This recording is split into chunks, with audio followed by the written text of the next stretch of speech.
হাসিনা বুবু, আরে ও হাসিনা বুবু, তোমার তো দিন শেষ হয়ে গেল, তোমাকে তো রায় দিয়ে দিল। হ্যাঁ, আমরা অনেক খুশি, আমরা অনেক খুশি, আলহামদুলিল্লাহ আলহামদুলিল্লাহ। এত লাপাইও না, এত আনন্দ করিও না। এই কৃষক, এত আনন্দ করিও না, এত লাপাইও না। আমার কাজ এখনো চলমান, আমি ছাড়তেছি না বাংলাদেশ। তুমি যে অন্যায় কাজ করে গেছো বাংলাদেশ থেকে, সেটার রায় ঘোষিত হয়ে গেল। আমরা ন্যায় বিচার পাইলাম, আমাদের সন্তান হারাইছি, কত আপনজন ক্ষত হয়েছে সেটার কষ্ট পেয়েছি। আজকে রায় পেলাম, আলহামদুলিল্লাহ আলহামদুলিল্লাহ। মিষ্টি এনে খাইলাম বাড়িতে। শেষমেশ বিবাহ বার্ষিকীর দিন আমার রায়টা ঘোষিত হইল। কি টেকনিক্যাল প্ল্যান রে বাবা! এই দিনে কোনো কথা আছে এইভাবে রায় ঘোষিত করার? অন্যদিন ছিল না আর। আপনাদের মতো বড় বড় ক্রিমিনাল যারা রয়েছে, আপনারা তো গণহত্যাকারী। আপনারা দেশের মধ্যে গণহত্যা করে চলে গেছেন দিল্লিতে। আপনাদের মৃত্যু এমনই দিনে ঘোষিত হওয়া উচিত আমি মনে করি, আর এটাই হয়েছে। আমরা খুশি। হয়েছে হয়েছে, রায় ঘোষিত হয়েছে।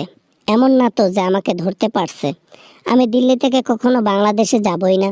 আমাকে কেউ ধরতেই পারবে না, জনগণও ছুতে পারবে না, প্রশাসনও না। তোমার সময়ের শেষ সময় চলে এসেছে। শেষ সময়ে কি হবে এখন জানো?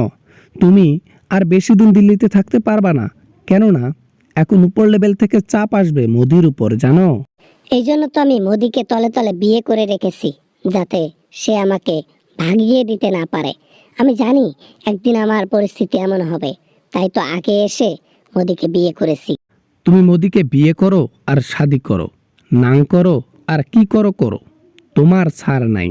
মোদি এখন পড়বে প্রেশানে, সিস্টেম করে তোমারে প্ল্যান কইরা বাংলাদেশে পাঠাইবো। বাবা না, মানে কি কি কি কি কি কি বলে? এ কি হলো রে, এ কি হলো রে? আমার কপালে দুঃখ, আমার কপালে দুঃখ। কেন আমি ছাত্রদের সাথে লাগতে গেলাম? আজকে আমি থাকতাম ওখানে। এই আওয়ামী লীগ কত জুলুম করেছে সাধারণ মানুষের উপর। এই আওয়ামী লীগ কত নিরীহ হুজুরের প্রাণ নিয়েছে। এই আওয়ামী লীগ মানুষকে শান্তিতে থাকতে দেয়নি, খাইতে দেয়নি। আজকে সেই আওয়ামী লীগ গর্ত খুঁজে বেড়ায়, ইঁদুর পালানোর জন্য গর্ত খুঁজে পায়, কিন্তু আওয়ামী লীগ সেই গর্তটাও খুঁজে পাচ্ছে না। কি হলো আমাদের? আমাদের দলের কি হবে? কে আমাদের দলকে এখন সামলাবে? আমার সবকিছু বন্ধ হয়ে গেল, কি করব আমি? পাগল হয়ে যাচ্ছি আমি। এখনই চোখের পানি ঝরঝর করে পড়তেছে। এরকম চোখের পানি ঝরাইছো তুমি পুরো বাংলাদেশকে।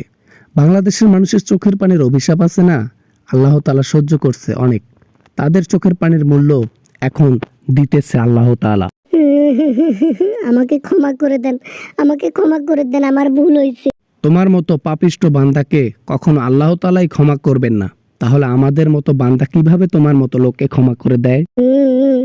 আমি এখন কোথায় যাব? দিল্লি ছাড়তে পারবো না। দিল্লিতে না গেলে, দিল্লিতে না থাকলে আমি শেষ। আমি এখন কার কাছে যাই? একটু আগে বললাম না, আলেম ওলামাদের উপর যেভাবে নির্যাতন করছো, এখন সেম জিনিসটাই তোমার উপর চলবে। আল্লাহ তাআলা রিভেঞ্জ নিল, আল্লাহ তাআলা বান্দাদেরকে ভালো রাখলো।